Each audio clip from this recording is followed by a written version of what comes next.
पण नास्तिक कोणाला म्हणायला पाहिजे? हे वेद नाकारतात अच्छा. ते नास्तिक.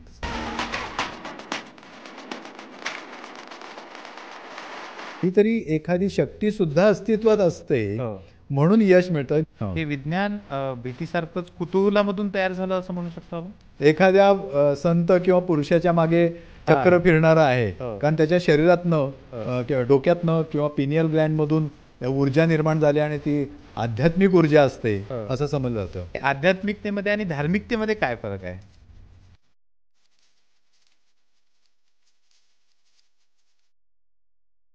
मित्रांनो नमस्कार, कसे आहात सगळे?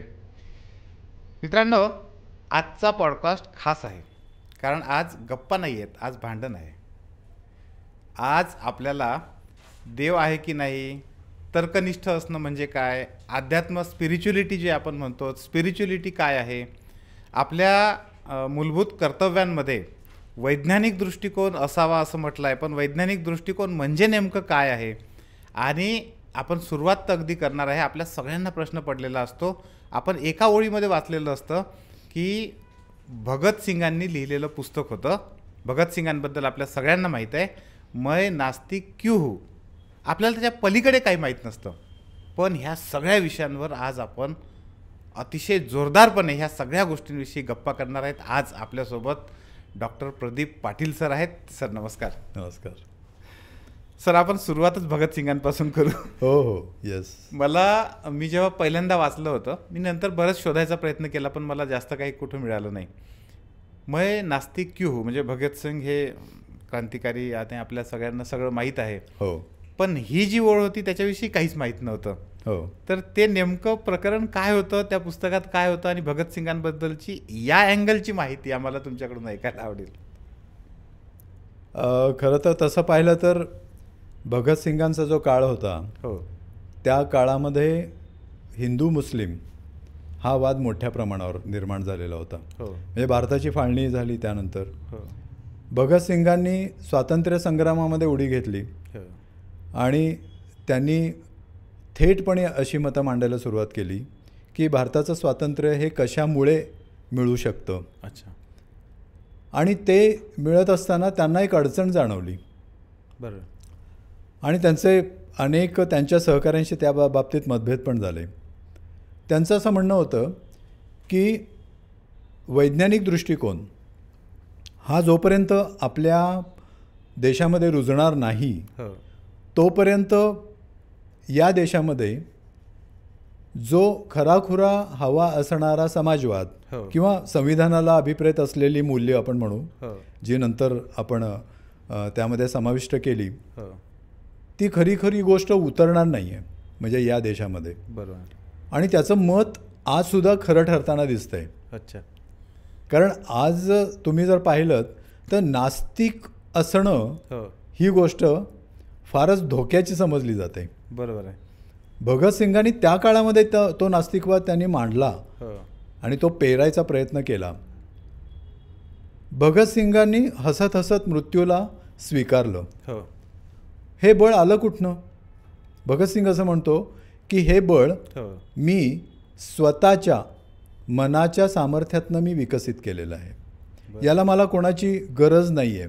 अच्छा. आणि याचा अर्थ असा असतो की तुम्ही जेव्हा देव नाकारता, तुम्ही धर्म नाकारता, तेव्हा तुम्हाला आधार कशाचा घ्यावा बरोबर. हा प्रश्न निर्माण होतो. हो, कारण बहुसंख्य वेळा आधार ही गोष्ट फार महत्त्वाची असते.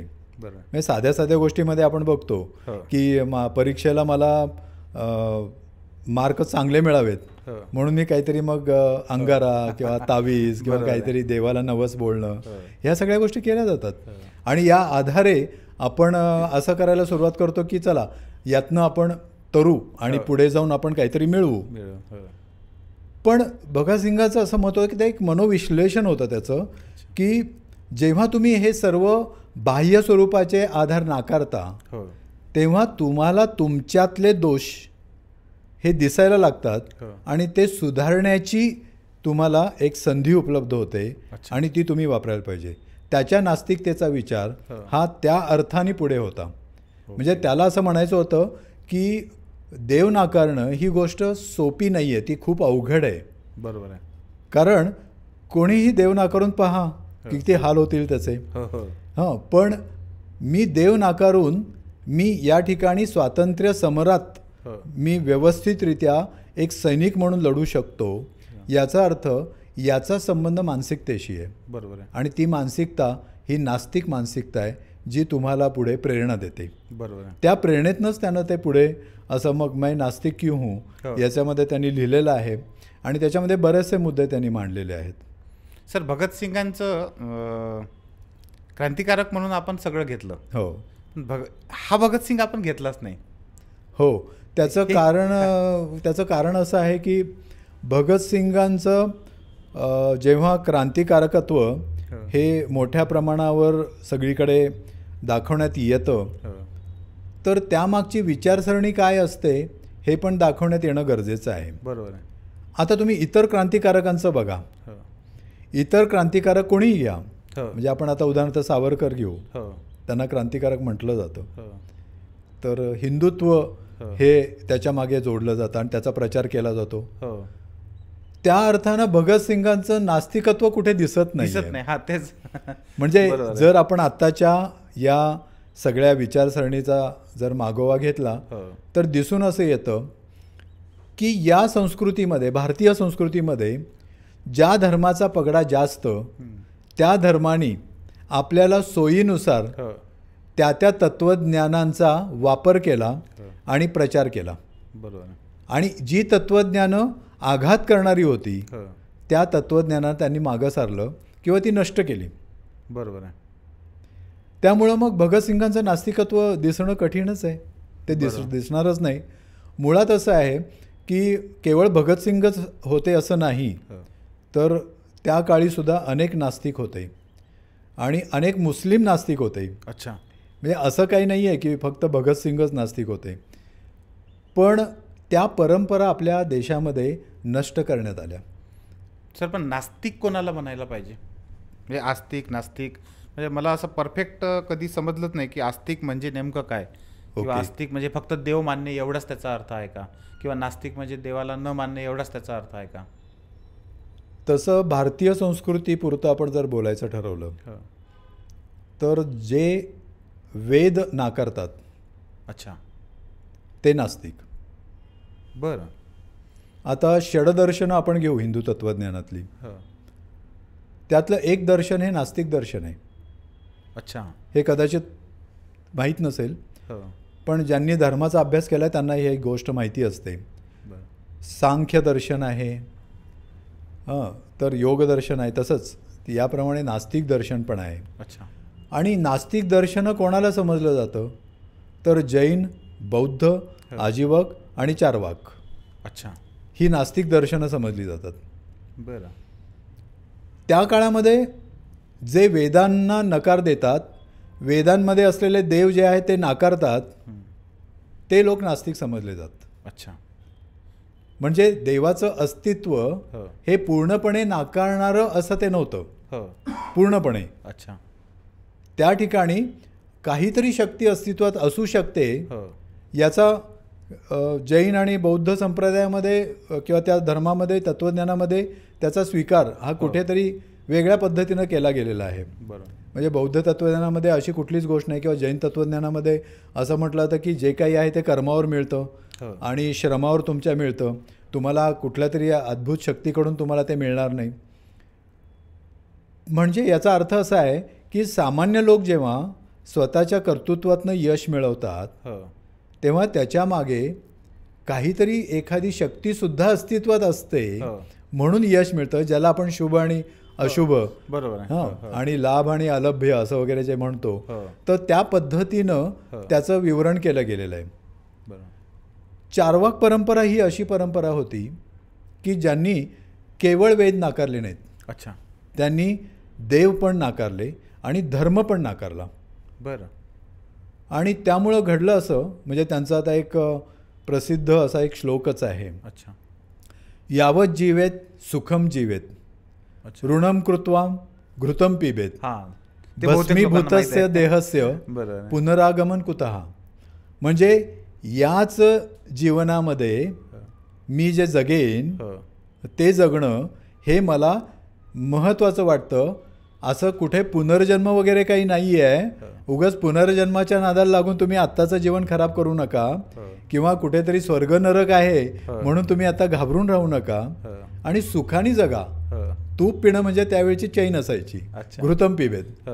तर चार्वाकांचं हे तत्त्वज्ञान त्यावेळी वेद आणि वेदाचार्य यांनी खंडन करण्याचा खूप प्रयत्न केला. पण हे तत्त्वज्ञान असं मानतं की तो एक भौतिकवाद आहे. भौतिकवाद याचा अर्थ असा की आज आपण बघतोय की आपण आज इथे स्टुडिओमध्ये बसलेलो आहोत. आज इथे संपूर्ण जे काही आपण बोलतो आहोत त्याला सगळी ही विज्ञानानं उपस्थित किंवा निर्माण केलेली साधनं आपण वापरतो आहोत, आणि ही भौतिक प्रक्रियेची साधनं आहेत. ही कुठली आकाशातनं दैवी शक्तीनं पाठवलेली नाही आहेत. आणि जर दैवी शक्तीने पाठवलेली असती तर कदाचित ते सिद्ध झालं असतं. बरोबर. पण चार्वाकांनी त्यावेळी असं म्हटलेलं होतं की जे माझ्या पंचेंद्रियांना जाणवतं आणि माझ्या पंचेंद्रियांना मला समजतं तेच मी खरं मानणार आहे. ओके. आणि जे मला पुरावा देतं त्यालाच मी खरं मानणार आहे. तुम्ही जर एखादं यज्ञ करत असाल आणि त्याच्यात तूप किंवा हवन करत असाल आणि ते वर गेलं की मग वरती असलेल्या देवांना ते पावेल असं म्हणत असाल तर या सगळ्याचे पुरावे मला हवेत. ही चार्वाक परंपरा म्हणत असे. आणि हीच गोष्ट जैन आणि बौद्धांनी सुद्धा मांडलेली आहे. अच्छा.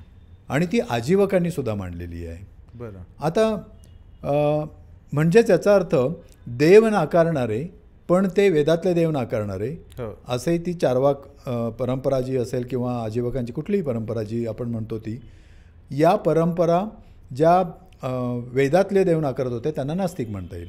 पण साधारण आपण जागतिक पातळीवर जर गेलोत तर देव ही संकल्पना मध्यवर्ती आहे. अच्छा. म्हणजे इस्लाममध्ये अल्लाह आहे, ख्रिश्चनांमध्ये गॉड आहे, हिंदूंमध्ये देव आहे, आणि इतर अनेक छोटे मोठे पंथ आहेत त्यांच्यामध्ये सुद्धा वेगवेगळे देव आहेत. मग बहाई असेल वगैरे वगैरे. पण या देवाची त्यांची संकल्पना ही अशी आहे की जो अतिंद्रिय आहे, म्हणजे तुमच्या इंद्रियांच्या पलीकडचा आहे तो, त्याला अतिंद्रिय म्हटलं जातं. अनुभव नाही घेता येणार, त्याचा अनुभव नाही घेता येणार, तो दिसणार नाही, तो तुम्हाला जाणवणार नाही, पण तो तिथे राज्य करतो. आणि तो तुमच्यावर राज्य करून तुम्हाला तो बरं वाईट वागायला भाग पाडतो. बरोबर आहे. आणि हे विश्व तोच चालवतो. विश्वाची निर्मिती त्यांनीच केलेली आहे. आणि असा सर्वगुणसंपन्न सर्वज्ञ असा जो देव आहे तो नाकारणं म्हणजे नास्तिकता आहे. बरोबर. म्हणजे नास्तिकतेची तिथं व्याख्या थोडीशी जास्त मोठी होत गेलेली आहे. आणि नास्तिक असणं याचा अर्थ देव नाकारणं या अर्थाने जरी घेतला जात असला तरी तो अर्थ शब्दशः तसा नाही आहे. सर्वसाधारणपणे जेव्हा जेव्हा कुठेही तुम्ही गेलात तर बहुसंख्य लोक देव मानणारी असतात आणि त्या ठिकाणी देवाचं सगळं ते आचरण करत असतात आणि ते असं म्हणत असतात की देव आहे. नास्तिक लोकांचं म्हणणं हे असतं की देव आहे ना तर आम्हाला फक्त देव आहे हे दाखवून द्या, म्हणजे प्रमाण द्या किंवा आम्हाला आधार कार्ड द्या तर आम्ही म्हणू की बाबा देव आहे. म्हणजे आम्ही ओपन आहोत. आम्ही असं नाही आहे की बाबा आम्ही म्हणतो तेच खरं आहे. बरोबर आहे. म्हणजे आम्ही देव नाही असं म्हणत नाही. आम्ही असं म्हणतो की आज एकाने सांगितलं हा देव आहे, बाबा तू मला दाखव की देव कुठे आहे, काय आहे, कसा आहे, मला त्याचं खरोखर दर्शन घ्यायचं आहे. आणि तो जर अस्तित्वात आला तर काय मोठे मोठे उलथापालथी होतील. म्हणजे विश्वाचा शोध घेणं ही गोष्ट विज्ञानाला अजून जमलेली नाही आहे. आता काही गॅलेक्सीजपर्यंत फक्त विज्ञान पोहोचलेलं आहे, पण हे विश्व अफाट आहे आणि या अफाट विश्वामध्ये तो कुठे कुठे असेल त्याचा संपूर्ण नकाशा तरी तो देईल. बरोबर आहे. म्हणजे ते तरी आम्हाला मिळेल. बरोबर आहे. तर या अर्थानं आम्ही नास्तिक आहोत. आम्ही असं म्हणतो की आम्ही ओपन आहोत. तुमचं जर असेल तर तुम्ही पुरावे द्या, आम्ही मान्य करू. सर यालाच धरून मला पुढचा प्रश्न विचारायचा आहे. म्हणजे प्रश्न तर खरं तर खूप आहेत.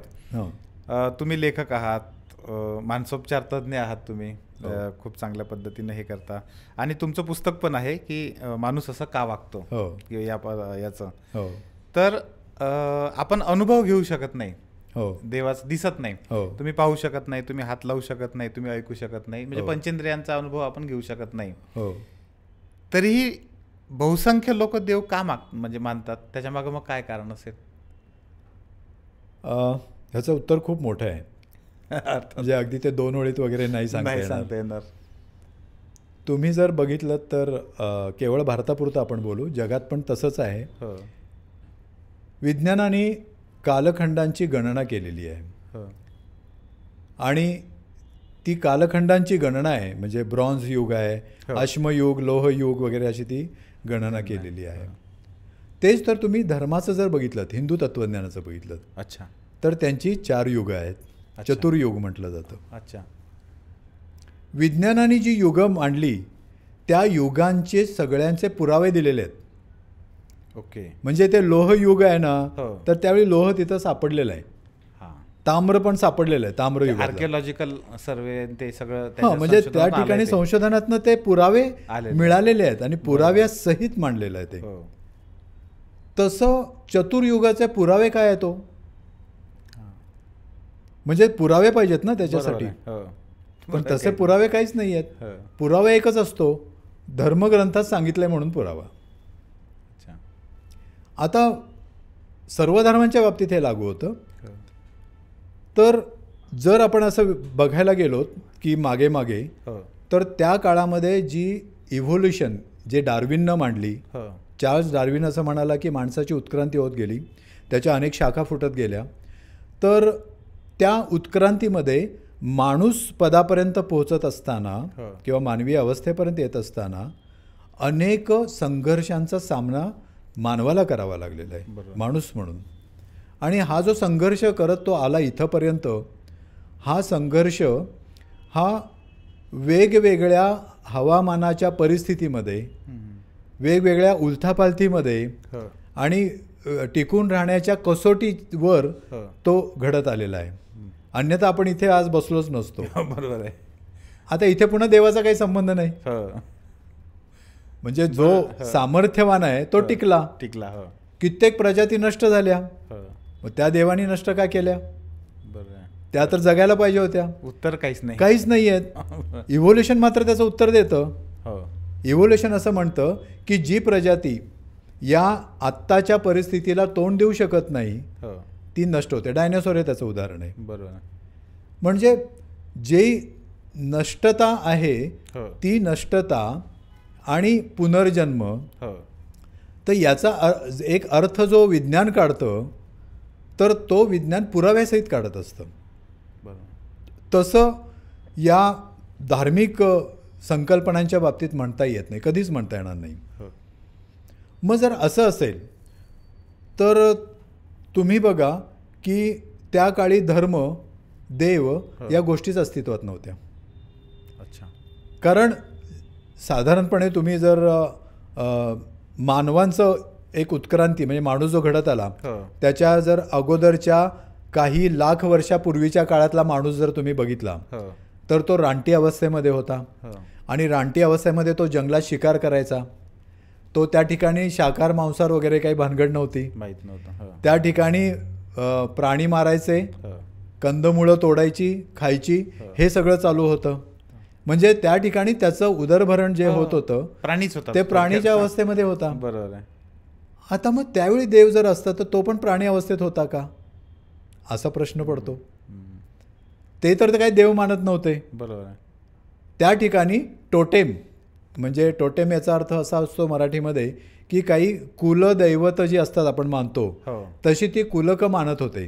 म्हणजे काय, एक दगड घ्यायचा हो आणि हे दगड म्हणजे दैवी दगड आहे अच्छा. आणि तो जवळ ठेवला की काय होईल, हा. काय होणार नाही. म्हणजे तो त्यांचा प्राथमिक अवस्थेतला देव होता. देव होता. मग तो कशातनं निर्माण झाला, तर मला काही होऊ नये हो किंवा ऊन वारा पाऊस हो आणि होणारी वादळं, पूर आणि कडाक्याचं उन्हाळे, हो हे सगळे कशामुळे येतं माहीत नव्हतं. हम्म. विज्ञानच नव्हतं त्यावेळी. बरोबर आहे. एकदम पूर आला, हो बापरे कुणीतरी हे पाठवलेलं आहे, मग ती काहीतरी एक शक्ती आहे. हम्म. तुम्ही वेदांमध्ये बघितलं तर ऋग्वेद वाचा, अथर्ववेद वाचा किंवा तुम्ही यजुर्वेद वाचा. यजुर्वेद तर यज्ञ आणि होम याच्यावरच आहे. हो या सगळ्या वेदांमध्ये त्या ठिकाणी आवाहन केलेलं आहे, उषेला आवाहन केलेलं आहे. उषा म्हणजे त्या ठिकाणी असलेली वाहणारी हवा, किंवा त्या ठिकाणी अशा अज्ञात शक्तीला आवाहन केलेलं आहे. म्हणजे भीती या संकल्पनेतून उगम झाला असं म्हणू शकतो आपण. ऑफकोर्स, म्हणजे माणसाला स्वतःचं अस्तित्व टिकवण्यासाठी काही ना काहीतरी आधाराची गरज वाटत होती, आणि तो आधार तर मिळत नव्हता. माणसं तर मरताना दिसत आहेत. मग आपण जगायचं कसं? चिरंजीव व्हायला पाहिजे. चिरंजीव ही फक्त संकल्पना आहे. वास्तवात आजपर्यंत कोणीच चिरंजीव नाही. देव म्हणजे देव ही संकल्पनाच फक्त चिरंजीव राहिली. म्हणजे ती चिरंजीव का राहिली? तर भीतीतून लोकांना तो एक तात्पुरता मिळणारा आधार वाटला, आणि म्हणून त्या आधाराला घेऊन ते त्या ठिकाणी चिकटून राहिले. सर, मग विज्ञान जे आहे हे विज्ञान भीतीसारखंच कुतूहलामधून तयार झालं असं म्हणू शकतो आपण. ऑफकोर्स, विज्ञान हे जेव्हा पाऊस का पडतो, उदाहरण आपण घेऊ, पाऊस का पडतो, तर तुम्हाला धार्मिक ग्रंथांमध्ये तो पाडतो हेच उत्तर दिसेल. पण धर्मग्रंथांच्या या विचाराला न मानता ज्यानं स्वतंत्र विचार सुरू केले, आणि तो असं म्हणाला की मी आकाशाकडे बघतो तर आकाश पाडतंय, आकाशात नाही येत आहे, तर ते आकाशात जमा कसं काय होतं, तिथे पाणी कसं येतं, असे प्रश्न त्याला पडत गेले. अच्छा. म्हणजे एक गोष्ट अशी आहे वेदांमध्ये किंवा इतरसुद्धा ज्याला नास्तिक परंपरा म्हणतो आपण त्याच्यामध्ये, की त्यांनी प्रश्न विचारायला सुरुवात केली. हे असं का घडतं, असं का होतं? मग कोणीतरी त्याचं उत्तर वेगळंच देतं किंवा तिसरंच काहीतरी देतं. विज्ञान माहीत नव्हतं त्यावेळी, आणि अशा वेळी कुतूहल तर होतंच, पण प्रश्न पडायला लागल्यामुळे त्या प्रश्नांची उत्तरं शोधण्याची जिज्ञासा ही मोठ्या प्रमाणावर निर्माण झालेली होती, आणि ही जिज्ञासा त्याला स्वस्थ बसू देत नव्हती, आणि त्यातून मग त्याची चिकित्सक विचार पद्धती विकसित झाली. मगाशी मी जे म्हटलं नास्तिक परंपरा ही चिकित्सक विचार पद्धती आहे. सर, ही नास्तिक परंपरा भारतामध्येच उगम झाली की भारताच्या बाहेर उगम झाला तिचा? भारताच्या बाहेर सुद्धा ती उगम पावलेली आहे. म्हणजे अगदी सॉक्रेटिसच्या काळामध्ये सुद्धा सॉक्रेटिसने हे प्रश्न विचारलेले होते. अच्छा. आणि इसवी सन पूर्व साधारण 5व्या-6व्या शतकामध्ये या परंपरांची सगळ्यात मोठी देवाणघेवाण होत होती. अच्छा. म्हणजे आजीवक म्हणून हा पंथ अगोदर उदयाला आला. बरं. आजीवकांमध्ये मख्खली गोशाल म्हणून त्यांचा एक प्रणेता समजला जातो. अच्छा. ज्यानं फेटॅलिझम मांडला. बरं. फेटॅलिझम म्हणजे आपलं फेट. अच्छा. म्हणजे नशीब म्हणूया. नशीब, नियती. बरं.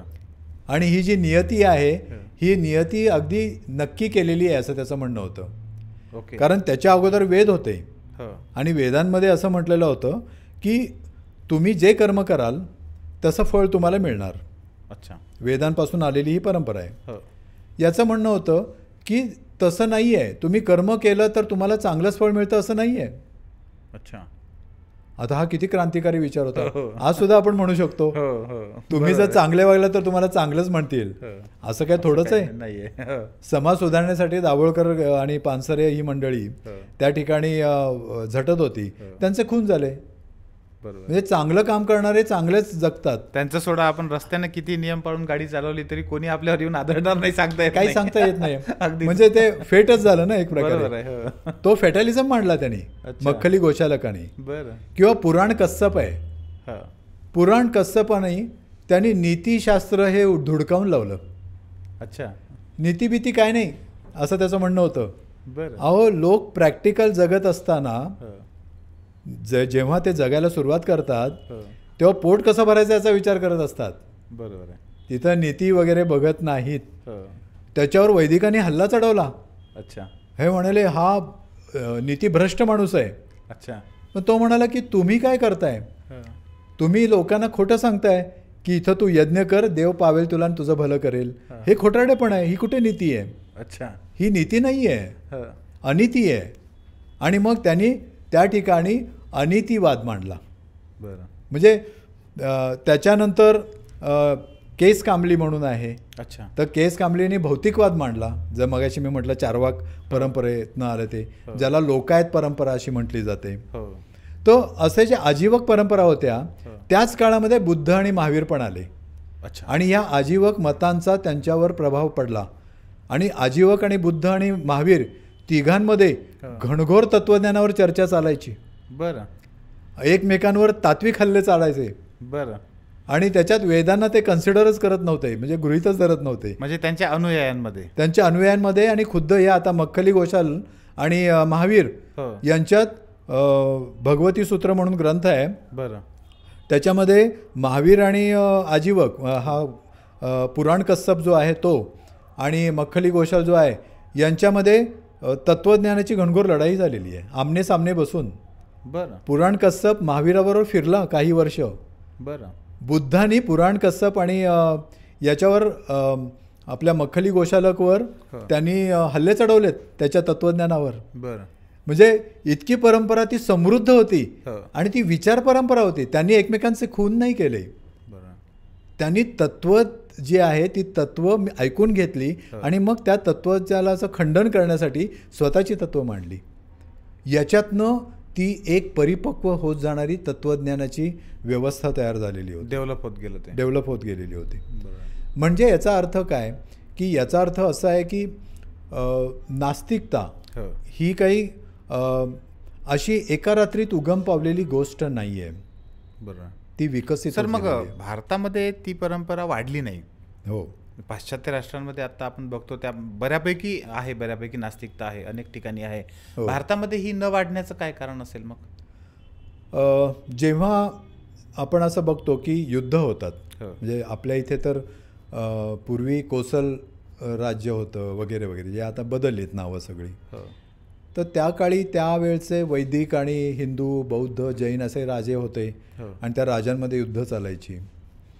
आणि सम्राट अशोकाच्या काळापर्यंत, हर्षवर्धनाच्या काळापर्यंत इथे युद्ध वगैरे होत होती. ह्या युद्धांमध्ये त्यांना त्यावेळच्या राजे लोकांना काहीतरी जगण्याचं तत्त्वज्ञान कोण चांगलं सांगतंय का, अशी एक मोठी जिज्ञासा असायची. आणि त्यामुळं आता सम्राट अशोकाचंच आपण जर घेतलं तर आजीवक आणि बौद्ध या तत्त्वज्ञानाचा त्यांनी गौरव केलेला आहे. बरोबर.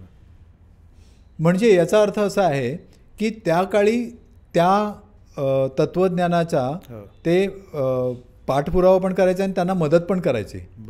आणि त्यांना राजाश्रय होता. म्हणजे आज सुद्धा बिहारमध्ये गेलात तुम्ही तर तिथं आजीवकांच्या गुफा सापडतात. त्या गुंफा आहेत तिथे. आणि त्यावेळच्या एका राजाने त्यांना दान केलेले होते, त्यांना तयार करून दान केलेले होते, तिथे राहा तुम्ही म्हणून. राजाश्रय जो होता तो राजाश्रय हा युद्धांमधून जेव्हा नाहीसा झाला, ते राजे नष्ट पावत गेले. म्हणजे त्यांचा पराभव झाला, दुसरे राजे आले आणि विजयनगर वगैरे सगळ्या अशा म्हणजे नंतर त्याच्यात बदल होत गेले. तर त्यांच्या तत्त्वज्ञानांमध्ये पण बदल होत गेले. आणि जे तत्त्वज्ञान प्रभावीपणे मांडण्यात यशस्वी ठरले ते पुढचे शासककर्ते झाले. त्यांनी शासन व्यवस्था आणली आणि ती आपल्या देशामधली हिंदू व्यवस्था होती. खरं तर हिंदू व्यवस्था म्हणण्यापेक्षा वैदिकांची व्यवस्था होती. हिंदू हा शब्द फार नंतर आलेला आहे. आपण तो अलीकडे वापरायला सुरुवात केलेली आहे. वैदिकांची व्यवस्था ही त्यानंतर ती अस्तित्वात होती आणि ते शासककर्ते तिथे होते. आणि जे राजे सहनशील नव्हते, त्यांच्याकडे टॉलरन्स नव्हता, त्यांनी या परंपरांचा उच्छेद केला, नष्ट करून टाकले. चार्वाकांचे ग्रंथ जाळण्यात आले. आजीवकांचे सुद्धा आज उल्लेख जर शोधायचे ठरवले किंवा चार्वाकांचे उल्लेख जर आज शोधायचे ठरवले तर वेगवेगळ्या ग्रंथातनं ते आणि चीनपर्यंतच्या ग्रंथातनं शोधून काढावे लागतात. इव्हन बौद्ध आणि जैन यांचे ग्रंथ जे आहेत त्यांचे फार थोडे ग्रंथ आज शिल्लक आहेत. बौद्धांचा एक असं झालं की, पण मग सर पाश्चात्य राष्ट्रांमध्ये हे नाही झालं. पाश्चात्य राष्ट्रांमध्ये हे नाही झालं कारण सॉक्रेटिस जरी म्हणाला की विषाचा प्याला मी पिणार आहे सत्यासाठी, सत्य शोधनासाठी, तर तिथे त्या ठिकाणी त्यानं स्वतःहून केलेला तो त्याग होता सत्यासाठी. मारणं ही गोष्ट, त्या ठिकाणी नष्ट करणं ही गोष्ट केव्हा सुरू झाली? मध्ययुगामध्ये सुरू झाली. जेव्हा ख्रिश्चन धर्म उदयाला आला, येशू ख्रिस्त उदयाला आला, इस्लाम उदयाला आला, पैगंबर उदयाला आले आणि मग धर्माधर्मांतर्गत लढाया सुरू झाल्या, हो तेव्हा मग मंदिरं, मशिदी किंवा चर्चेस पाडण्याचं सत्र सुरू झालं. बरोबर. ते सर्व धर्मांमध्ये घडलेलं आहे. म्हणजे फक्त भारतातच मंदिरं पाडली असं नाही. हो भारतामध्ये जगभरामध्ये चर्चेस आणि मशिदीसुद्धा उद्ध्वस्त झालेल्या आहेत. मुद्दा हा आहे की धर्म नावाची एक कडेकोट व्यवस्था जेव्हा अस्तित्वात आली हो तेव्हा त्यांना अनुकूल असलेली तत्त्वज्ञानच फक्त त्यांनी चालवून घेतली बाकीचे नष्ट आणि केली. बाकीची नष्ट केली. सर दुसरा एक खूप महत्त्वाचा म्हणजे मी जेव्हा तुमचा लेख वाचला होता पहिल्यांदा, हां आध्यात्मिकता आणि धार्मिकता हां बहुतेक लोकांना असं वाटतं की एकच आहे. ओके. तुम्ही त्याच्याही पलीकडे जाऊन असं सांगितलं होतं की आध्यात्मिकता, धार्मिकता आणि तार्किकता. हो मला म्हणजे पहिल्यांदाच ते हे जे स्टेजेस आहेत ते ह्या हो. थोड्या पुन्हा एकदा समजून घ्यायच्या आहेत ओके. की आध्यात्मिकतेमध्ये आणि धार्मिकतेमध्ये काय फरक आहे. आध्यात्मिकता अधिक आत्म अच्छा म्हणजे अध्यात्म, बरं. आत्मचा शोध. ओके. आता आत्म म्हणजे काय तर आत्मा, हां आत्मा ही संकल्पना येते. आत्मा ही गोष्ट सर्व धर्मग्रंथांमध्ये तशी आढळत नाही आहे, अच्छा पण हिंदू तत्त्वज्ञानामध्ये ती मोठ्या प्रमाणावर आढळते. बरं. आत्म्याचं अस्तित्व हो म्हणजे आत्मा आपल्या कपडे बदलल्यासारखं, हो तो वस्त्र बदलल्यासारखं, हो. तो या ह्याच्यातनं मग दुसऱ्या जन्मात तो जातो वगैरे वगैरे. हो आत्मा नावाची अशी, कारण माणूस मृत्यू पावल्यानंतर त्या माणसाचं नेमकं काय घडतं आणि प्राण जातो म्हणजे नेमकं काय जातं हो हे सामान्य लोकांना माहिती नसतं. बरोबर आहे. हं. म्हणजे त्या ठिकाणी सामान्य लोकांना जेव्हा हे माहिती नसतं हो की आत्मा म्हणजे काय, बरोबर. तर सामान्य माणूस असं म्हणतो की जीव जातो तो म्हणजे आत्मा, हां प्राण जातो तो म्हणजे आत्मा. म्हणजे तुमच्या शरीरातनं तो मुक्त झाला हो आणि तो दुसऱ्या शरीरात प्रवेश करणार आहे, पुनर्जन्म घेणार आहे. हो म्हणून पुनर्जन्माची संकल्पना अस्तित्वात आली. हो म्हणजे अध्यात्म काय काय अस्तित्वात आलं हे मी सांगतोय. हो हो मग पुनर्जन्माची जेव्हा गोष्ट अस्तित्वात आली तर पुनर्जन्म हा तुम्हाला कुठे मिळणार, कसा मिळणार हो. याचं तत्त्वज्ञान उदयाला आलं. ओके. आता हे सगळं तत्त्व झालं, हो याला पुरावा काहीच नाही आहे. मग प्राण जातो म्हणजे काय, सामान्य माणसांसाठी हा प्रश्न उरतोच. हो प्राण जातो याचा अर्थ असा आहे की तुमचं शरीर हो हे विविध इंद्रिय हो आणि पेशींची संघटित रचना जी असते त्या रचनेचं ऑर्केस्ट्राप्रमाणे चालणारं एक कार्य असतं. हो त्यातलं एक ग्रंथी जरी बंद पडलं हो तर तुमच्या शरीराची यंत्रणा कोलमडायला लागते. हो जसं एखादं गाणं चालू आहे आणि ऑर्केस्ट्रा चालू आहे, हो तबल्यानं तबला वाजवायचा बंद केला तर ते गाणं बेसूर व्हायला लागतं. तसं तुमचं शरीर हे हळूहळू नष्टतेकडे जायला लागतं. अच्छा. त्याच्या पेशीमध्ये असणारी जी ऊर्जा असते हो आणि पेशीमध्ये असणारी जी ताकद असते ती कमी कमी व्हायला लागते. आता इथं ऊर्जा म्हणजे काय हा प्रश्न निर्माण होतो. हो तर ऊर्जा म्हणजे मी जे काही ऑक्सिजन घेतो, मी प्राणवायू घेतो आणि कार्बन डायऑक्साईड वायू सोडतो आणि जे मी खातो त्याच्यातनं प्रोटीन, फॅट, कार्बोहायड्रेट्स हे माझ्या शरीराला आवश्यक असलेले घटक निर्माण होतात, ज्याच्यावर पेशींचं कार्य चालू होतं. आणि ते कार्य चालू असताना जी गोष्ट निर्माण होते त्याला ऊर्जा म्हटलं जातं. अच्छा. ती संघटित असते, हो अशी ऊर्जा नाही आहे. म्हणजे आता उदाहरणार्थ रेकी नावाचं एक आत्ताचं आलेलं एक फॅड आहे. हो त्या रेकीमध्ये तुमच्या शरीराच्या भोवती ऊर्जा वलय असतं म्हणतात. हो आणि ते ऊर्जा वलय हे भयंकर ताकदीचं असतं असं म्हटलं जातं. हो तर ॲक्च्युली हे ऊर्जा वलय वगैरे काही नसतं. हे एक किर्लियन फोटोग्राफी म्हणतो आपण. त्या किर्लियन फोटोग्राफीप्रमाणे आपण जर फोटो काढले तर तुमच्या भोवतीसुद्धा तुम्हाला वलय तुमचं ऊर्जेचं दिसेल. त्यात आजकाल ते थंबनेलमध्ये वगैरे दाखवतात असं बोलतात ते दाखवतात ते. किंवा एखाद्या संत किंवा पुरुषाच्या मागे चक्र फिरणारा आहे, कारण त्याच्या शरीरातनं डोक्यातनं किंवा पिनियल ग्लँडमधून ऊर्जा निर्माण झाली आणि ती आध्यात्मिक ऊर्जा असते असं समजलं जातं. ही ऊर्जा वगैरे काही नसते. अच्छा. तर अध्यात्म याचा अर्थ आत्मचा शोध आणि आत्मा मानून तुम्ही केलेले व्यवहार. हो तर त्याला पुरावा नाही आहे, आत्म्याला पुरावा नाही. जसं देवाला नाही आहे बरोबर. तसं आत्म्याला पुरावा नाही आहे. दुसरी गोष्ट, जर तुम्ही इकडे अध्यात्म म्हणत असाल हो तर मग त्याला पुरावा जर नसेल तर मग त्याला पुरावा देणारी अशी कोणती गोष्ट आहे, तर ती गोष्ट आहे विज्ञान आणि वैज्ञानिक दृष्टिकोन. अच्छा. आणि ती तुम्हाला तुमच्या शरीराचं संपूर्ण विच्छेदन करून तुमचं शरीर कसं चालतं एवढंच फक्त सांगत नाही.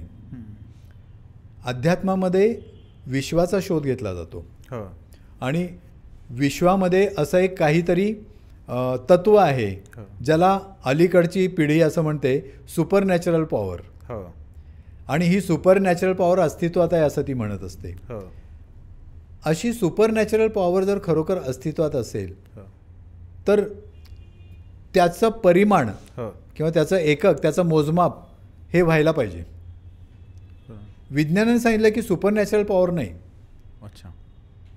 या ठिकाणी काही ज्या विज्ञानाने मांडलेल्या ज्या संकल्पना आहेत त्या सिद्ध झालेल्या आहेत आणि त्या आपण मांडू शकतो. हो. त्यामध्ये इलेक्ट्रोमॅग्नेटिक फोर्स आहे. अच्छा. म्हणजे चुंबकीय, नंतर इलेक्ट्रिक हो किंवा गुरुत्वाकर्षण अशा शक्ती आहेत. बरोबर. आणि या शक्त्या सिद्ध होऊ शकतात. त्याचं गणित मांडलेलं आहे. हो ते गणित सिद्ध झालेलं आहे. बरं. तसं अध्यात्माने वैश्विक ऊर्जेचं किंवा सुपर नॅचरल पॉवरचं गणित काहीच मांडलेलं नाही आहे. सर पण आत्मा हे जे तुम्ही सांगितलं हे इथपर्यंत ठीक आहे. हो पण जसं आता आपण मानसशास्त्रामध्ये मन म्हणतो आपण. हो मनाचंही अस्तित्व असं काही दिसत नाही. हो पण मनाचं अस्तित्व मग मानतं विज्ञान की नाही मानत, की तो अध्यात्माचाच पार्ट आहे शेवटी पुन्हा? नाही, मनाची व्याख्या आपल्याला करता येते. अच्छा. सायकॉलॉजीमध्ये हो आता कॉग्निटिव्ह सायन्सेस म्हणून एक ब्रँच आता विकसित झालेली आहे. अच्छा. कॉग्निटिव्ह न्यूरोसायन्सेस. मन म्हणजे काय अगदी सोप्या भाषेत मी तुम्हाला सांगू शकतो. जेव्हा तुम्ही एखादी गोष्ट बघता हो तेव्हा तुम्ही ती बघता तर तुम्हाला ती दिसत असते. हो ती कशामुळे दिसते तर डोळ्यांमुळे दिसते. बरोबर. डोळ्याचं कार्य हे बघणं आहे. हो करेक्ट. तसंच कानाचं कार्य ऐकणं आहे, म्हणजे पंचेंद्रियाचे काम हो आपण जे म्हणू. ही पंचेंद्रियांची जी काही कार्यप्रणाली आहे, कार्य चालतं, हे कार्य एकत्रितपणे काय करत असतं तर आजूबाजूचा आणि आपल्या शरीराच्या आतलासुद्धा डाटा कलेक्ट करत असतं, माहिती गोळा करत असतं. अच्छा. म्हणजे बघा ना तुम्ही, माहिती गोळा करत असतं म्हणजे साध्या साध्या गोष्टींमध्ये पोटात डर्र आवाज झाला हो की लगेच ती माहिती वर जाते. बरोबर आहे. हो. म्हणजे वर म्हणजे कुठे तर मेंदूत जाते. मेंदूमध्ये जाते. पंचेंद्रियातनं जी माहिती गोळा होते ती मेंदूमध्ये जाते आणि मेंदूमध्ये गेल्यानंतर त्या ठिकाणी प्रोसेसिंग सुरू होतं. हो हे प्रोसेसिंग कसं होतं तर प्रत्येक पंचेंद्रियाचे आणि शरीरावर असलेल्या नियंत्रणाची केंद्र ही मेंदूमध्ये आहेत हो आणि त्या ठिकाणी ती माहिती दिली जाते. तिथे पोहोचल्यानंतर आपल्या मेंदूमध्ये ती माहिती जर अगोदरच असेल हो तर त्याला म्हणतो आपण माहिती ओळखली. ओके. जर ती नसेल तर मात्र ती माहिती नाही, आपण सांगू शकत नाही. म्हणजे मी नेहमी उदाहरण असं देतो की गडचिरोलीला मी गेलेलो आहे आणि जंगलात गेलो आणि आदिवासी आहे आणि आदिवासीच्या इथं मी गेलो आणि मी त्याच्या हातामध्ये मोबाईल ठेवला, ज्याला माहीतच नाही काही. तो असा बघेल आणि टाकून दिलाय, काय म्हणेल मला काय उपयोग आहे, त्यांनाही माहिती आहे माहित नाही. म्हणजे त्याची माहिती त्याच्या डोक्यामध्ये नाहीये. माहिती फीड करायला पाहिजे आपण. बरोबर. तुम्ही जन्मताच तुम्ही हातात मोबाईल घेऊन बसता म्हणून तुमच्या डोक्यात ही माहिती गेलेली आहे. बरोबर. म्हणजे ही माहिती तिथे साठवली गेली, त्याला मेमरी म्हणतो आपण, स्मृती म्हणतो आपण. ही स्मृती तयार झाली तुमची. पण तुम्ही सुद्धा त्याच्यासारखेच अडाणी आहात. कसं तर त्यानं एक कुठलं तरी कंदमूळ तोडून आणलं आणि असं हातावर ठेवलं आणि खा म्हणून सांगितलं. तुम्ही बघाल हे काय, तुम्ही सुद्धा अज्ञानी आहात ना त्या ठिकाणी. म्हणजे ती माहिती मेंदूमध्ये नाहीये, स्मृतीमध्ये पण नाहीये, कुठे पाहिलेलंच नाहीये तुम्ही. म्हणजे जी माहिती तिथे अगोदर शिकवली गेलेली असते त्याच्याशी पडताळून पाहिली जाते आणि ती माहिती ओळखली जाते आणि तिचं प्रोसेसिंग सुरू होतं. आणि जी माहिती नसते तिचंही प्रोसेसिंग वेगळ्या पद्धतीने सुरू होतं. मग आपण विकिपीडियावर जातो, आपण मोबाईलमध्ये जाऊन शोधायला लागतो, गुगलवर सर्च करायला लागतो वगैरे वगैरे. म्हणजे थोडक्यात माहिती आपण सातत्याने भरणा करत असतो. या सगळ्यांची प्रोसेस सुरू होते. याला म्हणतो आपण, ही जी प्रोसेस असते याला म्हणतो विचार. अच्छा. आणि हे विचार प्रक्रिया आपल्या फ्रंटल कॉर्टेक्समध्ये सुरू होते. याला फ्रंटल कॉर्टेक्स किंवा मेंदूचा कपाळाच्या मागचा जो भाग असतो त्याला आपण म्हणतो. आणि ही जी फ्रंटल कॉर्टेक्स असते किंवा हा मेंदूचा पुढचा भाग असतो, याच्यामध्ये विचार करण्याची क्षमता असते, विचार निर्माण तिथे केले जातात. त्यामुळं आम्ही बऱ्याच वेळा हे सांगताना असं म्हणतो की जे गुन्हेगार आहेत तर त्या गुन्हेगारांचं ॲनालिसिस आम्ही जेव्हा करतो तेव्हा ज्यांना कपाळामधलं त्यांचे कपाळाच्या मागच्या मेंदूचा भाग हा कमी ॲक्टिव्ह आहे किंवा तो नीट काम करत नाही, अशा लोकांना विचारच करता येत नाहीत. अच्छा. विचारच करता न आल्यामुळे ते अविचाराने वागतात आणि मग त्यांच्या हातनं गुन्हे घडत जातात. आता असं सिद्ध झालेलं आहे. बरं. आणि हे क्रिमिनल सायकोलॉजीमध्ये येतं. अच्छा. याला क्रिमिनल सायकोलॉजी म्हटलं जातं. बरं. आता तसंच भावनेचं सेंटर आहे ज्याला लिंबिक सिस्टीम म्हणतो. त्या सिस्टीममध्ये वेगवेगळे असे केंद्र. मग आपण असं म्हणू शकतो की मन आपल्या मेंदूमध्ये आहे? मन मेंदूमध्ये नाही आहे. मन हे मेंदूचं कार्य आहे. अच्छा. अगदी सोप्या भाषेत सांगायचं म्हटलं म्हणजे मेंदूचं कार्य म्हणजे it is a function of brain. बरोबर. फंक्शन ऑफ ब्रेन म्हणजे काय? तुम्ही डोळ्यांनी बघता. डोळ्याचं फंक्शन किंवा कार्य काय? बघणं. बघणं तुम्हाला दिसतं का? नाही दिसत. ऐकता? साखर दिसते, गोडी नाही दिसत. तसंच ऐकता?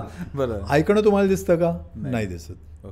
मग तुम्ही असं म्हणणार का की नाही ऐकणं नाहीच आहे? बरं. ते असं आध्यात्मिक वगैरे आहे. पण मग जे लोक म्हणतात की मन हृदयात आहे, तर तसं काही नाहीये. मेंदूच आहे. मेंदूचं कामच आहे ते. व्हॅलेंटाईन डेला तुम्ही मेंदू दाखवायला पाहिजे हो. तुम्ही हे दाखवताय अगदी 4 कप्पे आहेत तिथे. हार्ट अटॅक येईल तुम्हाला. अगदी. म्हणजे ज्यांना सायकोलॉजी माहित नाहीये, न्यूरो सायकोलॉजी आपण म्हणू, ते व्हॅलेंटाईन डे साजरा करणार. बरोबर आहे. सर, खरं तर विषय खूप इंटरेस्टिंग आहे.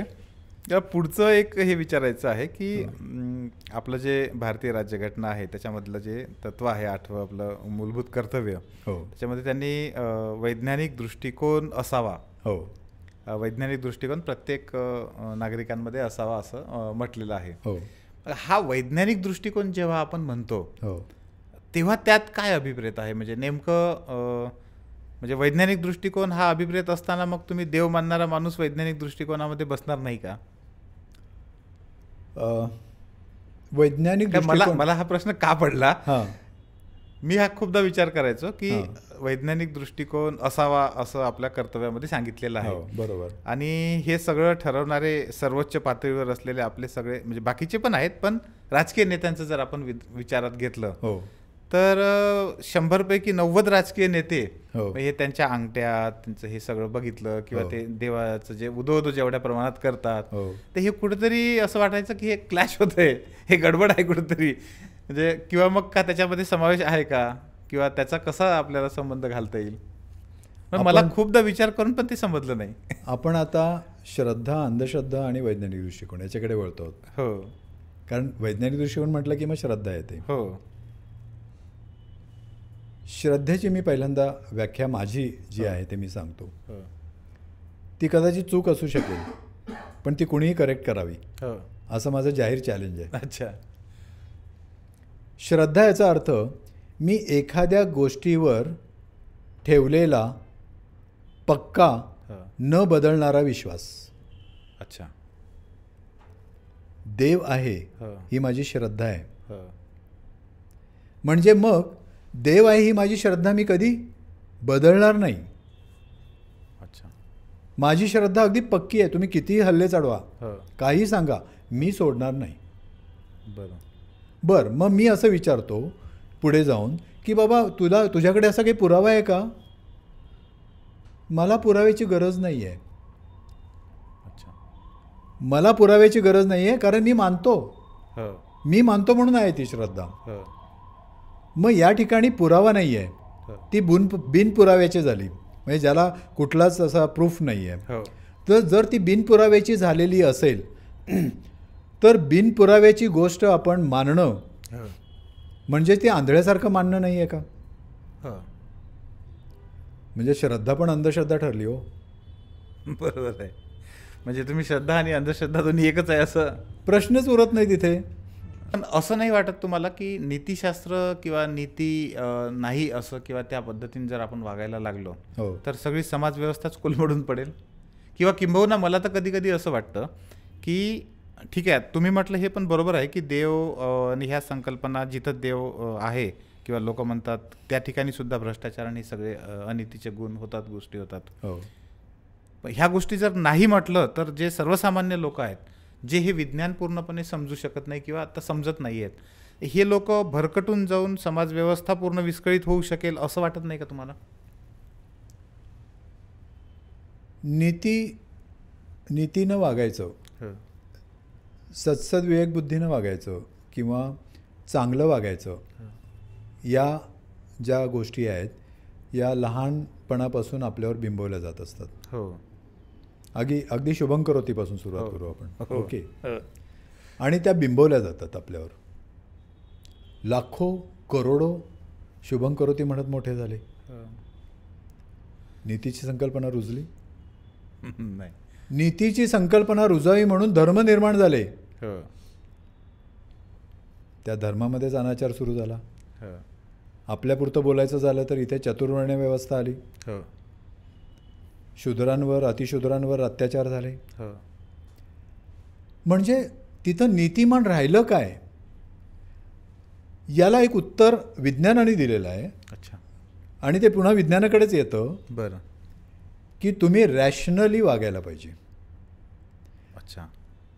रॅशनलला योग्य मराठी शब्द कोणताही नाही आहे. तार्किक असं नाही म्हणते? नाही. अच्छा.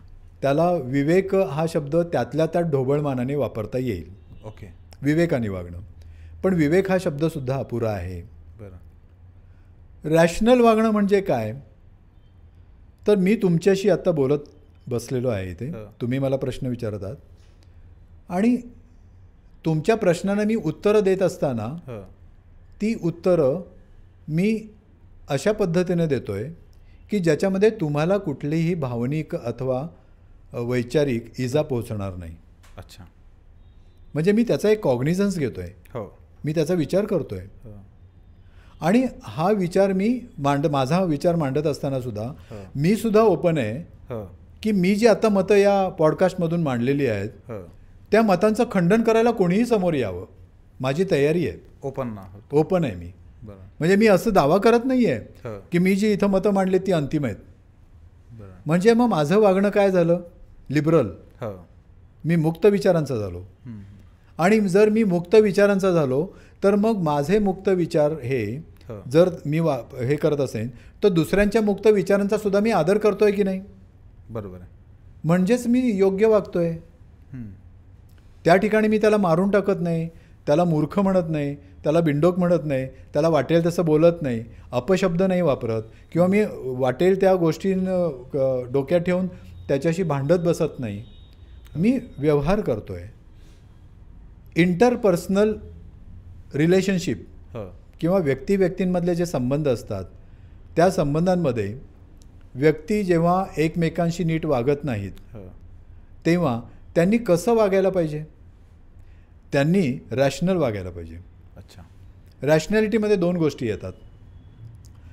रॅशनल वागणं म्हणजे पहिली गोष्ट अशी आहे की पहिल्यांदा हे तुम्ही स्वीकारा की तुमच्या विचारांमध्ये दोष असू शकतात. माझ्याही विचारामध्ये दोष असू शकतात. आणि हे जे दोष आहेत हे कॉग्निटिव्ह सायन्सेसने दाखवून दिलेले आहेत. मी एक साधं उदाहरण देतो. तुम्ही इथे बसलेले आहात आणि तुम्ही मगाशी हसलात, तर हसल्यानंतर मी माझ्या मनात असा विचार केला की तुम्ही हसलात म्हणजे मला तुम्ही काहीतरी मूर्ख समजताय बरं का. आता या ठिकाणी मी काय केलं, तुमच्या मनात काय चाललंय हे मी ओळखायचा प्रयत्न केला. बरोबर. याला माइंड रिडिंग म्हणतो आपण. हां, तुम्ही बघा साध्या साध्या घटनेत आपण माइंड रीड करत असतो. अंदाज बांधतोच आपण. त्याच्या मनात काय चाललंय याचा आपण शोध घेत बसतो. माइंड रीड करत असताना आपण हे विसरतो की त्या माणसाच्या मनात काय चाललेलं आहे ते चालू देणार आहे. बाबा काय बिघडलं काय त्याच्यामध्ये? तुला शोध घेण्याची काय गरज आहे? आणि जर त्याला तसं वाटत असेल, असं तुला वाटतंय की तसं वाटतंय, तर थेट विचार ना, असं तुमच्या मनात चाललेलं आहे, तुम्ही त्यासाठी हसलात का, असं विचारून मोकळं हो ना. म्हणजे त्या ठिकाणी तू ॲसर्टिव्ह हो, स्पष्ट हो, स्पष्ट भूमिका घे आणि शांतपणे विचार. म्हणजे याला ॲसर्टिव्हनेस स्किल म्हणतो आपण. बरोबर. ही तुमच्यामध्ये डेव्हलप व्हायला पाहिजे. जनरली पॅसिव्ह आणि ॲग्रेसिव्ह स्किल्स आपण वापरतो. म्हणजे आपण गप्प बसतो आणि दुसऱ्याच्या मनातला फक्त विचार करत बसतो किंवा मग ॲग्रेसिव्ह होतो. असं तू माझ्याबद्दल बोलतोस आहे, आता तुला हाणतोच बघ. म्हणजे ॲग्रेसिव्ह पॅसिव्ह हे बिहेवियरल पॅटर्न्स आहेत आणि हे बिहेवियरल पॅटर्न्स, हे वागण्याचे तंत्र ही चुकीची आहेत. त्याच्याऐवजी शांतपणे आपल्या विचारातले दोष काढून टाकून आपण बोलायला शिकायला पाहिजे. म्हणजे मग माइंड रिडिंग काढून शिकायला पाहिजे. माइंड रिडिंग काढायचा प्रयत्न करून बघा, जमतंय का बघा. फार अवघड आहे. बरं. माइंड रिडिंग न करणं ही गोष्ट अशाच प्रकारचे कॉग्नेटिव्ह एरर्स म्हणतात त्यांना. अच्छा. बोधनिक त्याच्यामध्ये दोष आहेत असं आपण म्हणतो, विचार दोष म्हणतो आपण त्यांना. हे विचार दोष कित्येक आहेत. मग त्याच्यामध्ये माइंड रिडिंग आहे किंवा कंपॅरिझन आहे किंवा ऑफुलायझेशन आहे, असे वेगवेगळे आहेत. सर खरं तर आस्तिकता, नास्तिकता, धार्मिकता, रॅशनॅलिटी, लॉजिकल असणं, वैज्ञानिक दृष्टिकोन, ह्या गोष्टी आपण कधी म्हणजे किती तास बसलो तरी ह्या गोष्टी संपू शकणार नाहीत किंवा संपणाऱ्या नाही आहेत. पण आजच्या जवळजवळ आपण तासभर जे काही चर्चा करतोय, गप्पा करतोय, त्यातून खूपच गोष्टी चांगल्या लक्षात आलेल्या आहे. खास करून स्पिरिच्युअलिटी आपण जे म्हणतो त्याच्यापेक्षा तुम्ही रॅशनल असण्याकडे जास्त लक्ष घालायला पाहिजे. आणि हा नवा विचार आहे ज्याची आज गरज आहे. हा एक खूपच चांगला आपण असं म्हणू शकतो की आउटपुट आजच्या याच्यातला आपल्या चर्चेतला निघालेला आहे. या ठिकाणी येऊन सर 3 years टॉक म्हणजे हा आमचा जो पॉडकास्ट आहे याचा उद्देश ज्याला म्हणतो मी नेहमी सेल्फ कनेक्ट, स्वतःशी कनेक्ट होणं शिकलं पाहिजे लोकांनी. सेल्फ इक्विलिब्रियम किंवा तो समतोल पण साधला पाहिजे, बाहेरचा आतल्या गोष्टीचा वेगवेगळ्या. बरोबर. आणि मग त्यातून स्वतःचा सक्सेस ज्याने त्याने आपापला शोधावा, हा त्याच्या मागचा एक उद्देश आहे. आणि तो निश्चितपणे मला खात्री आहे की आजच्या आपल्या तासाभरातल्या गप्पांमधून खूप चांगल्या पद्धतीने झालेला आहे. सर खूप खूप धन्यवाद मनापासून. येस, मी आपले सुद्धा आभार मानतो का हा विषय लोकांसमोर आणण्यासाठी तुम्ही विशेष प्रयत्न केले आणि मला इथे संधी दिलीत. तुमचा आणि तुमच्या संपूर्ण या युनिटचा मी आभारी आहे. आणि निश्चितपणे मी तुम्हाला कनेक्ट होऊन राहीन.